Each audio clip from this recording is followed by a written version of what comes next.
하나님의 말씀 요한복음 2장 1절에서 11절입니다. 신약성경 요한복음 2장 1절에서 11절 말씀 저와 여러분이 교독하시고 11절은 같이 읽겠습니다. 제가 먼저 읽겠습니다. 사흘째 되던 날 갈릴리 가나에 혼례가 있어 예수의 어머니도 거기 계시고 예수와 그 제자들도 혼례의 정함을 받았더니 포도주가 떨어진지라 예수의 어머니가 예수에게 이르되 저들에게 포도주가 없다 하니 예수께서 이르시되 여자여 나와 무슨 상관이 있나이까 내 때가 아직 이르지 아니하였나이다. 그의 어머니가 하인들에게 이르되 너희에게 무슨 말씀을 하시든지 그대로 하라 하니라. 거기에 유대인의 정결 예식을 따라 두세 통 드는 돌 항아리 6이 놓였는지라. 예수께서 그들에게 이르시되 항아리에 물을 채우라 하신즉 아귀까지 채우니 이제는 떠서 연회장에게 갖다 주라 하심에 갖다 주었더니 연회장은 물로 된 포도주를 맛보고도 어디서 났는지 알지 못하되 물도온 하인들은 알더라. 연회장이 신랑을 불러 말하되 사람마다 먼저 좋은 포도주를 내고 취한 후에 낮은 것을 내거늘 그대는 지금까지 좋은 포도주를 두었도다 하니라. 다 함께 예수께서 이 첫 표적을 갈릴리 가나에서 행하여 그의 영광을 나타내심에 제자들이 그를 믿으니라. 아멘. 네, 여러분들 건강하게 잘 지내셨습니까? 네. 아프지 말라고 제가 지난주인가 함께 찬양할 때 말씀드렸어요. 네, 아프지 말고 건강하시라는 말은 그래야 더 하나님께 가까이 나올 수 있으니까. 네, 한 치 앞도 모르는 우리의 인생 한 번이라도 더 하나님께 나아가고 한 번이라도 더 예배 나오고 한 번이라도 더 주님의 말씀 듣고자 아프지 마시라라고 말씀드렸습니다. 건강하시고 이 환절기 잘 이겨내시면 좋겠습니다. 오늘은 아는 사람이라는 제목으로 함께 은혜를 나누려고 합니다. 지난 시간에 요한복음 1장의 말씀을 함께 나누었는데요. 조금 어려웠을 수도 있지만 일반 책도 그렇듯이 서론을 잘 읽어가면 그 이어지는 내용들도 잘 들어오게 마련입니다. 태초의 말씀으로 계신 우리 예수 그리스도께서 곧 하나님이시고 우리와 함께 계셨다. 그리고 그 예수께서 이 땅에 오셔서 우리 가운데 마치 장막을 치고 거하듯 함께 거하셨다라고 말씀드렸습니다. 그래서 그 독생하신 하나님 예수 그리스도 안에 은혜와 진리가 충만하였다라고 세례 요한의 고백, 또 어떻게 보면 사도 요한의 고백, 우리 모두의 고백을 우리 함께 보았습니다. 하나님과 우리 인간 사이에 멀어진 관계를 이어주고 연결해주는 로고스, 말씀이신 예수님께서 우리 가운데 육체의 모습을 입고 오신 그런 사건, 그리고 그 이야기들이 요한복음에 가득 담겨 있는 거죠. 요한복음을 두 부분으로 나누면은 딱 두 부분으로 크게만 나눈다면 12장까지가 표적의 책, 그리고 13장부터 뒷부분이 영광의 책, 이렇게 두 부분으로 나눌 수가 있겠습니다. 1장부터 12장까지 이제 표적의 책, 그러니까 표적에 관한 이야기들이 담겨 있는데요. 그 중에 첫 번째 표적이라고 할 수 있는 가나의 혼인 잔치 본문이 오늘의 말씀입니다. 표적이라고 하면은 헬라어로 세메이온이라고 하는데 다른 복음서에는 이적, 기적이라고 표현된 것과는 좀 다르게 표적이라고 등장을 합니다. 말을 나오는데요. 이것은 곧 의미가 있는 이적이다 이렇게 보시면 되겠습니다. 예수님을 바라보게 하는 기적이다 이렇게 보시면 되겠는데요. 예수님의 표적이 요한복음에 총 7가지가 등장을 합니다. 또 이 직업병은 이런 것을 그냥 넘어가지 않고 다 외우는 그런 습관이 있는데요. 앞 글자만 따면 가왕베오 바실나 이렇게 외워요. 가왕베오 바실나. 요것만 외우면 평생 까먹지 않는 것인데 한번 여러분들 외워보시라고 한번 표를 보여드리겠습니다. 네, 가왕베오 바실라. 소개만 해드리면 2장의 가나의 혼인잔치, 그 다음에 4장의 왕의 신하를 고친 이야기, 그리고 5장의 베데스다 병자 이야기, 그리고 6장의 오병이어 이야기, 또 마찬가지로 6장의 바다 위를 걸으신 이야기, 9장의 실로암 맹인 이야기, 11장에 나사로를 살리신 이야기를 해서 앞글자만 따서 가왕베오 바실라. 네, 제가 5, 6년 전에 신대원 갈 때 외웠던 건데 아직도 외워져요. 네, 얼마나 달달달 외웠는지. 네, 가왕베오 바실라 하면서 오늘은 첫 번째 가나의 혼인잔치를 함께 읽었습니다. 가나의 혼인잔치 이야기는 우리가 너무나도 잘 알고 있는 본문이죠. 본문을 굳이 읽지 않아도 우리의 머릿속에 다 들어가 있는 이야기, 또 이미 은혜는 예전에 다 받아 먹었던 그런 이야기가 아닐까 생각합니다. 어떤 이야기인지 그래도 말씀드리면 갈릴리 가나에서 혼인잔치가 열렸는데 포도주가 떨어졌습니다. 그리고 예수님께서 명령하셔서 물이 포도주로 바뀌었다라는 이야기입니다. 우리 주일학교 아이들도 알 만큼 이 물이 포도주가 된 이야기는 너무나도 유명한 이야기가 되겠습니다. 그런데 오늘 우리는 이 본문을 조금 더 새롭게 그리고 낯설게 읽어보면 좋겠습니다. 낯설게 읽어본다라는 것은 마치 이 말씀을 요한복음 2장 1절에서 11절의 말씀을 처음 대하는 것처럼, 내가 교회에 처음 다니는 것처럼, 성경책이라는 것을 처음 만져보는 것처럼 대해보자라는 것이 낯설게 읽어보자라는 겁니다.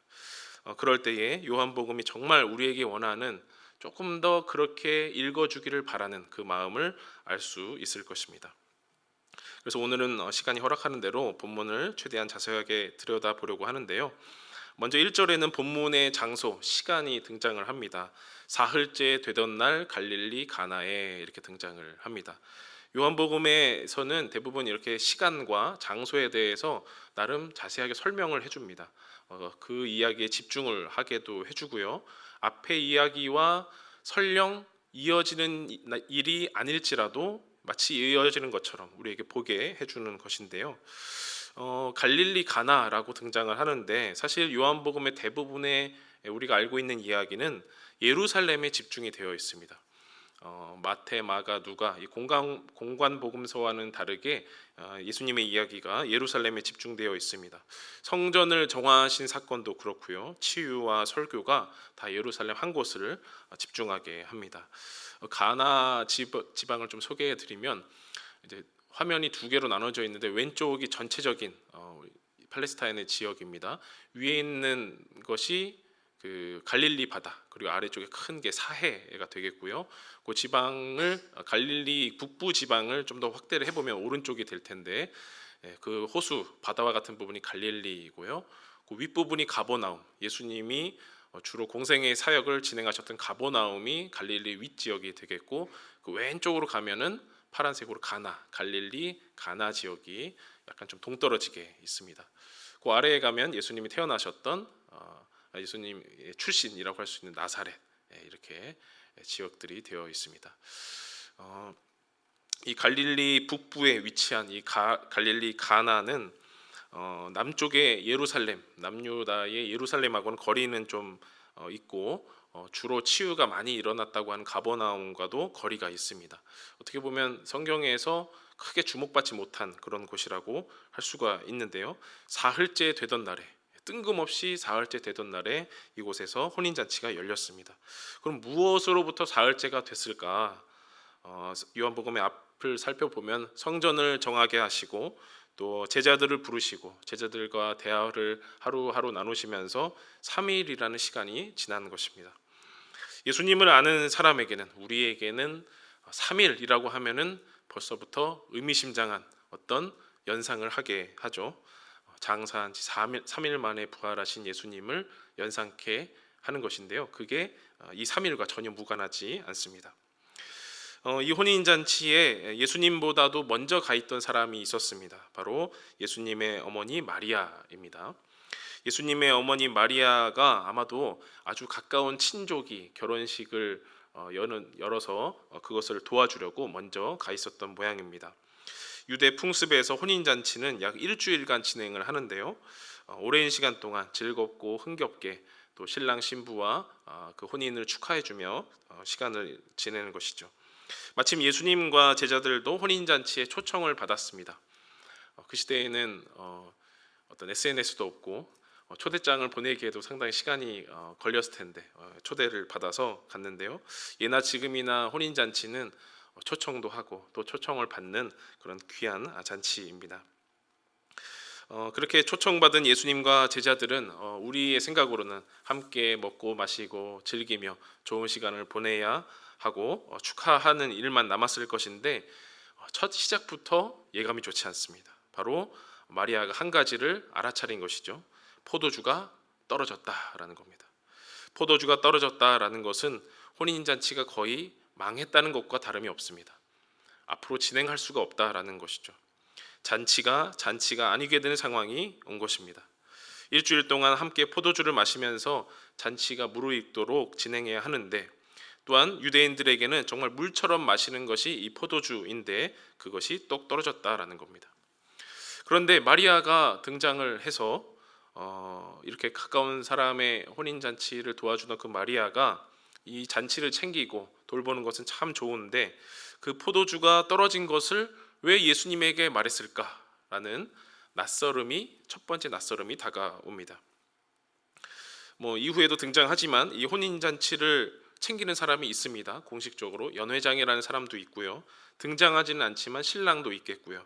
또 많은 다른 초청객도 있을 텐데 그 중에서도 마리아는 또 많은 사람들 중에서도 왜 꼭 자신의 아들 또한 초청받아서 온 손님 예수님에게 저들에게 포도주가 없다라고 말을 했는지 말입니다. 예수님이 포도주 장수도 아니고 또 소믈리에도 아니고 포도주의 조예가 급하셨는지는 잘 모르겠지만 왜 굳이 그런 말을 하셨는가, 궁금증과 낯설음이 불러납니다. 이에 대한 예수님의 대답도 참 예사롭지 않습니다. 어머니가 이런저런 이유로 포도주가 떨어졌다라고 말을 하면, 예 어머니, 제가 포도주 사올게요. 아니면 제가 잘 아는 사람이 있습니다. 아니면 어떻게든지 방법을 마련해 볼게요 라고 저 같으면 얘기할 텐데, 예수님은 그렇게 하지 않으시고 굉장히 엉뚱하고도 또한 낯설은 대답을 하십니다. 오늘 말씀 4절에 보면 예수님이 이렇게 대답을 하셔요. 예수께서 이르시되 여자여 나와 무슨 상관이 있나이까, 내 때가 아직 이르지 아니하였나이다. 네, 저희 어머니가 저에게 뭐라고 얘기하셨는데, 제가 여자여 나와 무슨 상관이 있나이까 라고 하면 바로 등짝 스파이크가 날아오지 않을까 그런 생각이 드는데요. 첫 단어부터가 의미심장합니다. 여자여 라고 말을 합니다. 예수님이 어머니여 라고 하면은 당연한 말인데, 요한복음을 포함한 4복음서 마태, 마가, 누가, 요한 4복음서에서 예수님이 마리아를 향해서 어머니라고 부른 적을 찾기가 정말 힘듭니다. 특히나 요한복음에서는 단 한 번도 없습니다. 오히려 다른 복음서들 보면은 무리들이 예수님 밖에서 어머니와 동생들이 찾나이다 라고 말을 하니, 누가 내 어머니며 동생들이냐, 하나님을 뜻을 행하는 자가 어머니이고 동생들이다 라고 말을 할 정도였습니다. 요한복음에서는 예수님이 마리아를 2번 부릅니다. 부르긴 불러요. 2번 부르는데 그 2번 다 어머니여가 아니고 여자여라고 2번 부릅니다. 여자여라는 말은 헬라어로 귀나이라고 해요. 이 말은 쓰이는 곳에 따라서 어떤 데는 귀부인, 또 어떤 데는 아내, 또 여성, 또 과부 등을 일컫는 말입니다. 우리나라로 치면 여사님, 또 여인이여라는 정도로 바꿀 수가 있겠죠. 그런데 여사님이 됐든 여인이 됐든 간에 어머니라고 부르지 않고 다른 말로 부른다는 것 자체가 이제는 더 이상 어머니와 아들의 관계, 모자 관계가 아니라 다른 관계로 들리게끔 한다라는 거죠. 그 한마디로 어머니로 한다면, 어머니로 한다면 이제 어머니와 자식의 관계로 그 다음 말과 행동을 하겠구나라고 기대를 할 텐데 낯선 관계가 된다라는 겁니다. 그리고 덧붙여 말씀하시기를 나와 무슨 상관이 있나이까. 관계가 좀 안 좋으셨는지 이런 말씀을 하셨어요. 예수님이 사춘기도 아닐 텐데 어머니에게 이렇게 대답하는 걸 보니 우리로 하여금 더 낯설게 여겨진다라는 겁니다. 그 두 사람의 대화를 그대로 지금까지 받아들이면 이 혼인잔치에서 너무나 중요한 포도주가 떨어졌다는 것은 예수님과는 상관이 없다라고 볼 수가 있겠습니다. 그러면서 예수님 한마디 더 붙이시죠. 내 때가 아직 이르지 아니하였나이다. 포도주 떨어진 것 가지고 이것까지 얘기할 것인지 굉장히 의미심장한 말입니다. 과연 예수님에게는 어떤 때가 아직 이르지 않았기에 포도주가 떨어진 것이 나랑 상관이 없다라고 하신 것입니까? 중요한 질문이니까 마음에 두셨으면 좋겠어요. 예수님의 때가 뭐길래 이런 말씀을 하셨을까? 예수님은 포도주 떨어진 것과는 관계없어 보이는, 그리고 또 이 혼인잔치도 별로 그렇게 신경을 쓰지 않으시는 그런 태도로, 그런 뉘앙스로 말씀을 하십니다. 어머니는 나름 잔치를 위해서 나름 노력을 하고 있는데 자신은 아무 상관없는 양 말씀하신다는 것이죠. 포도주가 없으면 당연히 구해와야지, 그게 지금 엄마한테 할 소리니? 라고 마리아도 또한 말할 만한데, 직설적으로 구해오라고 할 만도 한데, 마리아는 예수님에게는 아무 말도 하지 않으시고 도리어 하인들에게 5절 말씀에 이렇게 말을 하십니다. 그의 어머니가 하인들에게 이르되 너희에게 무슨 말씀을 하시든지 그대로 하라 하니라. 처음에 포도주가 떨어졌다, 나와 무슨 상관이 있나이까, 무슨 말을 하든지 그대로 하라. 이게 과연 정상적인 대화인지 저는 의문이 됩니다. 각자 자기가 하고 싶은 말만 하는 듯한 그런 뉘앙스라는 거죠. 대화라고 할 수 없는 대화가 이어지는 겁니다. 여기서 잠시 4절에 나온 예수님의 대답을 다시 한번 거슬러서 조금 더 깊게 살펴보면 좋겠습니다. 어머니라고 부른 적은 없고 여자여라고 요한복음에서 2번 예수님이 불렀다라고 했는데, 첫 번째가 이 가나의 혼인잔치고요. 두 번째 여자여는 어딜까 보니까 요한복음 19장 26절의 말씀, 십자가 위에서 예수님이 하신 말씀입니다. 예수께서 자기의 어머니와 사랑하시는 제자가 곁에 서 있는 것을 보시고 내려다 보시고 자기 어머니께 말씀하시되 여자여 보소서 아들이니이다 하시고 그렇습니다. 어머니께 말씀을 하긴 하셨는데 여자여 보소서 아들이니이다. 이 아들은 본인을 얘기하는 것이 아니고 사랑하시는 제자, 예수께서 사랑하시는 제자 요한을 가리키는 겁니다. 십자가에 못 박힌 예수님이 아래를 내려다 보면서 모여들었던 어머니, 또 요한, 그리고 다른 여제자들과 함께 그들에게 말씀하신 것이죠. 여자여 보소서 아들이니이다. 나는 곧 십자가에 매달려서 죽게 되니 옆에 있는 사랑스러운 제자 요한을 아들로 삼으시라 라는 말. 동시에 나는 더 이상 사람의 아들이 아니다라는 것을 독자에게도 말을 해주는 것입니다.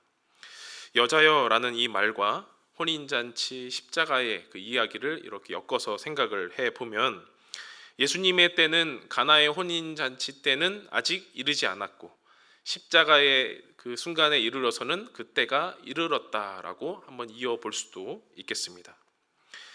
곧 예수님 스스로 어머니와 아들 모자 관계가 아니라 인간적인 관계로 이제는 더 이상 남을 것이 아니라 하나님 아버지와 그의 아들, 하나님의 아들이라는 신적인 관계라는 것을 온 세상 가운데 천명하신 것입니다. 예수님 스스로 태초부터 있었던 말씀이시며 하나님 아버지와 하나이시고 은혜와 진리가 충만한 독생하신 하나님이시라는 것을 선언하신 것입니다. 마태, 마가, 누가 공감 복음서에 의하면 예수님은 이 하나님 아들이라는 그런 생각을 세례 요한으로부터 세례를 받고 느끼셨습니다. 세례 요한으로부터 세례를 받고 하늘로부터 음성이 있었습니다. 너는 내 사랑하는 아들이라, 내가 너를 기뻐하노라 라고 하면서 하나님의 아들로서의 시작을 알려주었죠. 하지만 요한복음은 어떻습니까? 태초부터 하나님과 함께 계셨다, 태초부터 하나님의 아들임이 선언된 것입니다. 그리고 이 땅에 사람의 모습으로 오셔서 친히 표적을 보여주셔서 하나님의 아들이심을 우리에게 보여주셨습니다. 하나님의 아들 예수님이 초청받은 이 혼인잔치에 포도주가 떨어졌습니다. 그런데 예수님은 나랑은 아무 상관이 없다, 이건 내 때가 아직 이른 것이 아니다 라고 말씀하신 것이죠. 그리고 그 때가 다시 예수님이 어머니를 여자여라고 부르신 그 십자가의 시간까지 흘러가는 것입니다. 맞습니다. 혼인잔치 때는 포도주가 떨어진 것이 예수님과 아무 상관이 없습니다. 그런데 예수님이 십자가에 못 박혀서 죽으시는 그 순간에는 포도주가 떨어진 것이 아주 상관이 있는, 그리고 마리아로 하여금 기억하게 하는 그런 말이라는 거죠. 왜냐하면 예수님에게 있어서 십자가의 순환이 이루어지는 그 순간에는 포도주가 부족한 것이 너무나 상관이 있었던 말이기 때문입니다. 포도주라 하면 뭐가 생각나십니까? 와인, 또 성만찬 등이 이제 생각날 겁니다. 무엇보다도 예수님의 피가 생각납니다. 예수님의 피로 세우는 새 언약이 우리도 생각이 나는 겁니다. 누가복음 22장 20절 말씀을 보면요, 우리 함께 한번 읽어볼까요? 시작. 저녁 먹은 후에 잔도 그와 같이 하여 이르시되 이 잔은 내 피로 세우는 새 언약이니 곧 너희를 위하여 붓는 것이라. 네, 이 앞절 말씀은 이 떡은 너희를 위한 내 몸이다라고 말씀하셨습니다. 떡과 포도주를 가지고 내 살과 피다, 이것을 먹고 마시고 행하고 기념하라라고 말씀하신 것입니다. 최후가 될지 모르는 그 유월절 만찬에서 예수님과 제자들은 함께 새 언약을 세우시면서 이 떡과 포도주를 나누시고 또 살과 피를 먹으라, 기념하라 라고 말씀하셨습니다. 그러니 예수님에게 있어서 이 포도주는 단순한 음료를 넘어서서 자신의 피를 의미하고 자신의 삶을 의미하는 그런 음료가 되는 것입니다. 가나의 혼인잔치에서는 아직 자신과 상관없는 포도주였지만 이 최후의 만찬, 성만찬을 지나서 십자가 위에서 죽음을 맞이할 때까지를 생각해 보면 이 포도주는 자신과 굉장히 상관 있는 음료가 된 것입니다. 즉 예수님에게 있어서 포도주는 피였다는 겁니다. 혼인잔치에서 마시는 포도주, 그리고 마지막 식사 자리에서 제자들에게 나누어 주신 포도주, 이것은 장차 십자가의 죽음으로 말미암아 그들에게 임하는 참 생명과 참 잔치를 허락해 주실 예수님의 피가 된 것입니다. 이렇게 예수님에게 있어서 포도주는 바로 피라는 사실은 우리는 요한복음 전체를 통해서 그리고 오늘 표적을 통해서 알 수 있습니다. 그래서 예수님은 아직 내 때가 이르지 않았다라고 말을 하셨는데, 그것을 다시 말하면 아직 내 피를 흘릴 때가 되지 않았다, 아직 너희가 내 피를 마실 때가 되지 않았다라고 할 수 있겠습니다. 마리아는 그 말을 바로 알아듣지는 못했습니다. 그러나 이제 무언가가 시작되려나 보다, 무언가 내 아들이 의미심장한 말을 하는구나 라고 느낀 것이죠. 그래서 하인들에게 무엇을 명하든지 그대로 하라 라고 말한 것입니다. 이제 기적이 일어나기 직전에 요한복음이 친절하게 설명을 하나 덧붙여 줍니다. 6절 말씀을 보니까 요한복음 2장 6절, 거기에 유대인의 정결 예식을 따라 두세 통 드는 돌 항아리 6이 놓였는지라 라고 말합니다.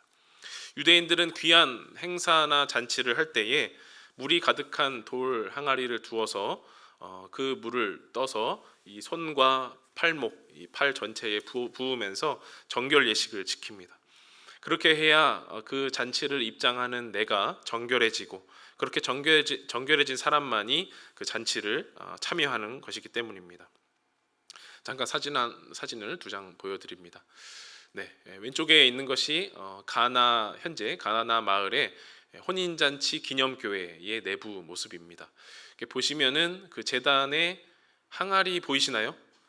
네, 왼쪽에 3개, 오른쪽에 3개, 이렇게 항아리가 6개 있는 것을 볼 수가 있고요. 오른쪽에 있는 것은 지금까지 보존되고 있는 돌 항아리의 모습입니다. 이렇게 유리로 해서 이렇게 전시를 해놓은 것이죠. 이 돌 항아리, 큰 돌 항아리에는 물이 한 약 700리터 정도 들어간다고 합니다. 엄청 많이 들어가죠. 정결 예식에 쓰이는 이 큰 돌 항아리에 예수님이 물을 가득 채우라고 말씀하셨습니다. 아마 혼인잔치에 참여한 사람들이 이 정결 예식을 해야 하니까 물이 어느 정도 소모됐을 것이고 수위가 어느 정도 내려왔을 겁니다.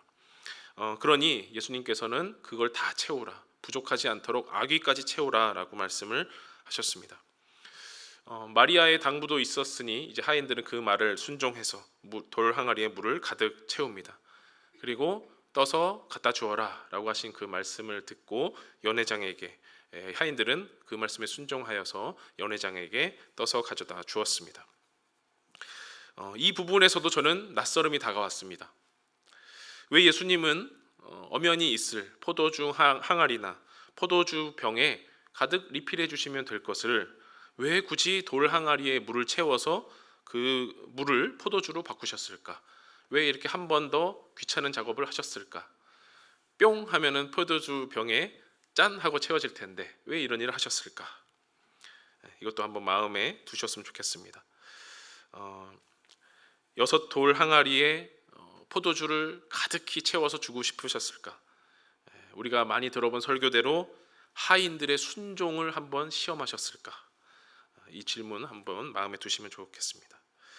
이제 이 물로 된 포도주를 맛볼 사람이 등장합니다.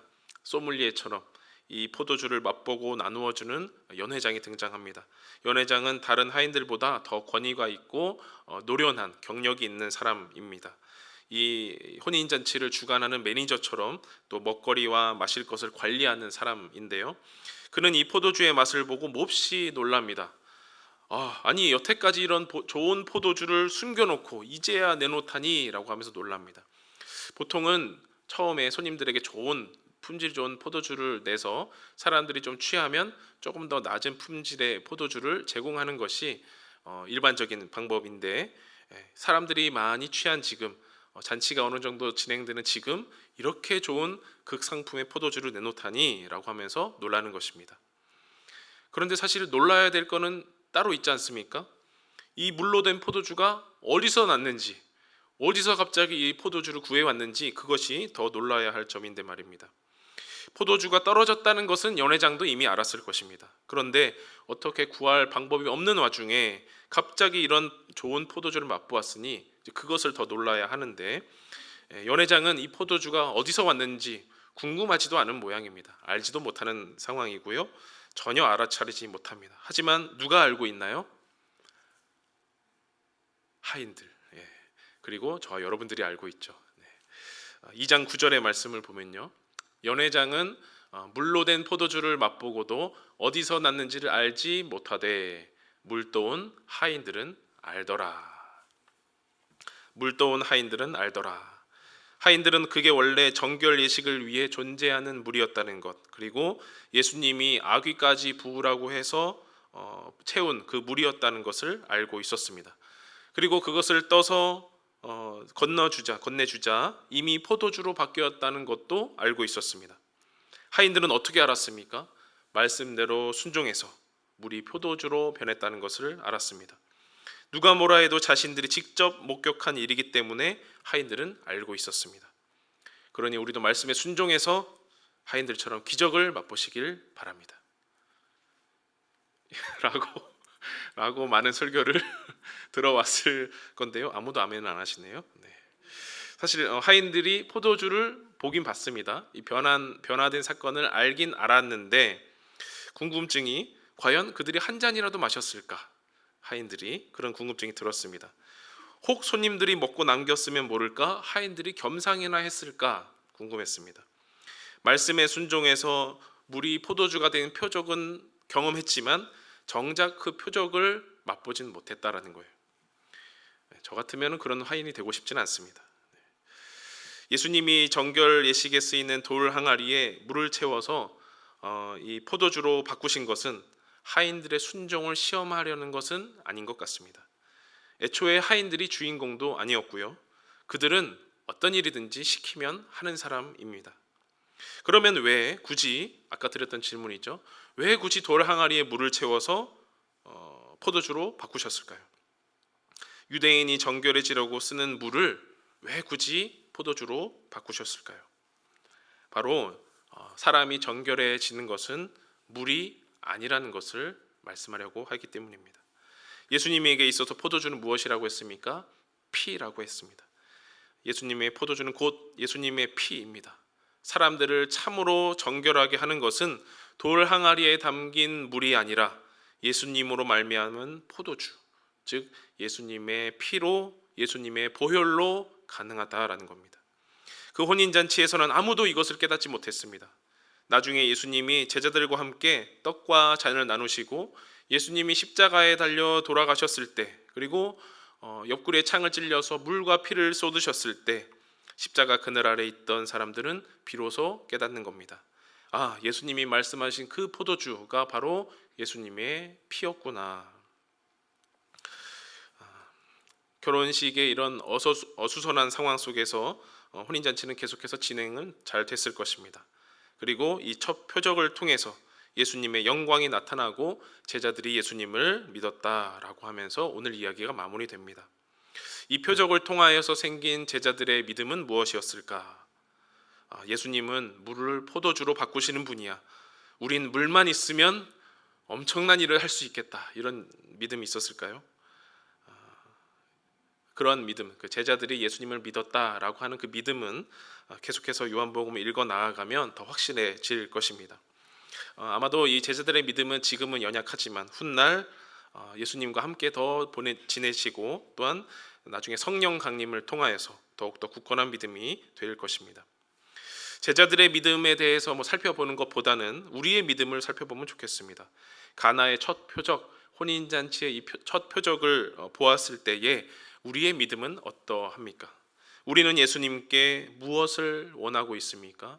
어떤 기적을 요구하고 있습니까? 마리아처럼 포도주가 떨어졌습니다 라와 같은 요구, 또한 그런 기도, 우리는 정말 수없이 하며 살아갑니다. 주님, 이러한 것이 필요합니다. 저런 것도 필요합니다. 이런 것이 부족합니다. 저런 것이 부족합니다.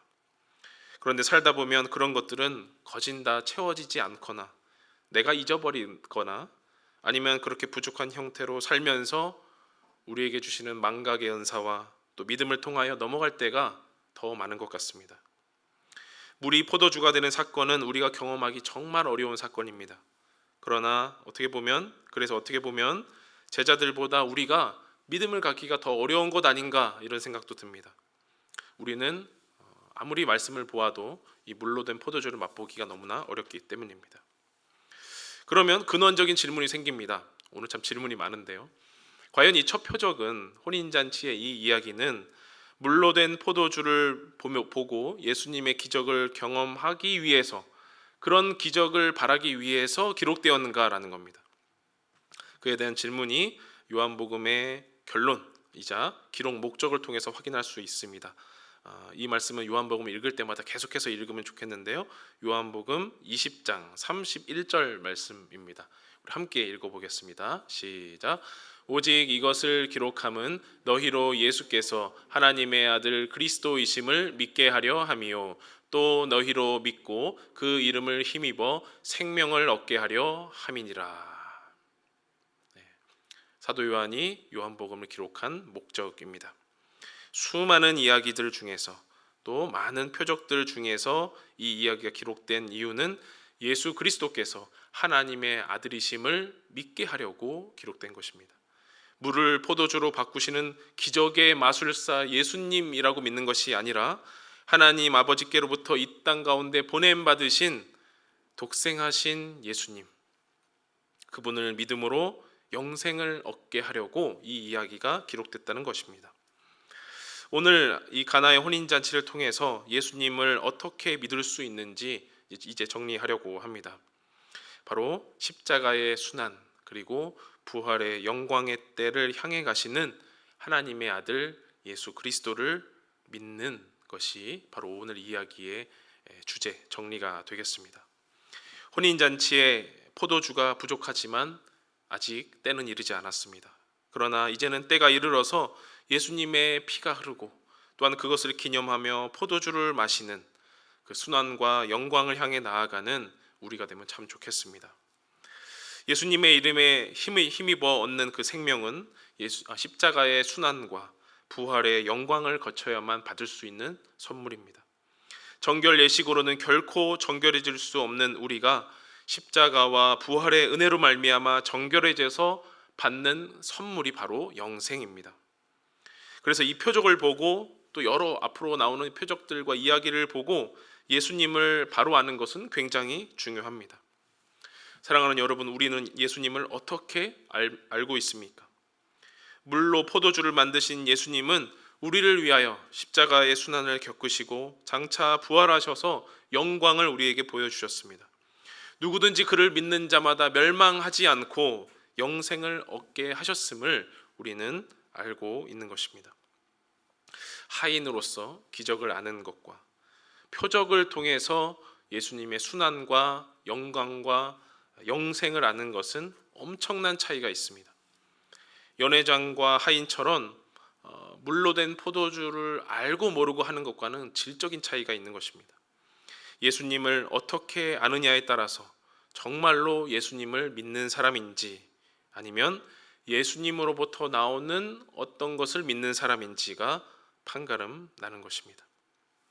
사랑하는 누픈트 덕소교회 성도 여러분, 우리에게 물이 포도주가 되는 것 같은 기적은 일어날 수도 있고 없을 수도 있습니다. 그보다 우리에게 중요한 것은 순환과 영광, 십자가와 부활이라는 이 우리의 신앙생활을 살아가면서 우리가 예수님을 어떻게 아느냐라는 겁니다. 우리는 예수님을 어떻게 아는 사람입니까? 예수님을 어떻게 알고 어떻게 믿고 있습니까? 순환 없는 영광은 없듯이 예수님을 바로 아는 사람은 예수님의 그 희생의 길 비아 돌로로사를 기억합니다.